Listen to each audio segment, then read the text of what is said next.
আসসালামু আলাইকুম আপুর, আশা করি সবাই ভালো আছো। আমিও ভালো আছি আলহামদুলিল্লাহ। হ্যাপি নিউ ইয়ারের পরের দিন চলে গেলাম ননাসের বাসায়।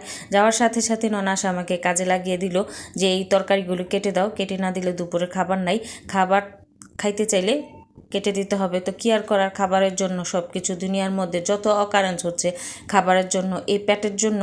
তো এইদিকে আমি কাটতে বসে গেলাম, আর এই যে এইদিকে দেখে লুতুপুতুরা বিড়াল নিয়ে কি করছে, আর ননাসে এই পাতিলা নিয়ে পাগল হয়ে গেছে যে কোন পাতিলা খিচুড়ি বসাবে। আর ছোটো ননাস হচ্ছে সিম নিয়ে দৌড়াদৌড়ি শুরু করেছে, 20 টাকা 20 টাকা 20 টাকা করে ব্যান গাড়ি আসছে।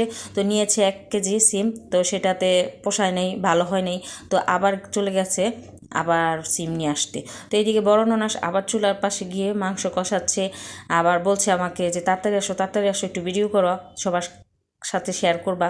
তো চলে গেলাম দৌড়ে আবার ননাসের কাছে। এই যে ছোটো ননাস আবার সিমের গাঁটটি নিয়ে আসছে, তো সাথে সাথে আমিও সিমের জন্য পাগল হয়ে গেলাম। আমাকেও 1 কেজি কিনে দিল, যে এই যে নাও 20 টাকা করে সিম আসছে, 20 টাকা 20 টাকা 20 টাকা করে ভ্যান গাড়ির মধ্যে বিক্রি করছে।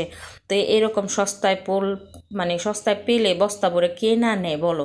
আর এই যে এখানে বড় ননাস মাংস কষাচ্ছে, কষাতে কষাতে বিরিয়ানিটা বসানোর জন্য। তো বিরিয়ানি হয়ে গেছে, এই যে বিরিয়ানি খেতে বসছি এখন। এই যে প্লেটে বাড়ছে, প্লেটে বাড়ার সাথে সাথে গরম ধোয়া ওঠা, শীতের দিনে ধোয়া ওঠা গরম গরম বিরিয়ানি খেতে কার না ভালো লাগে বলো। আর এইদিকে তো বেলা অনেকটা গড়িয়ে গেছে, তো এই যে খাওয়ার পরপরই আবার গরম গরম ফিন্নি পরিবেশন করা হচ্ছে।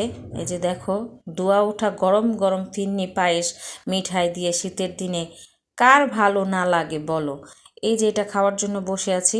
তো সবাই ভালো থাকবা, সুস্থ থাকবা। আল্লাহ হাফেজ।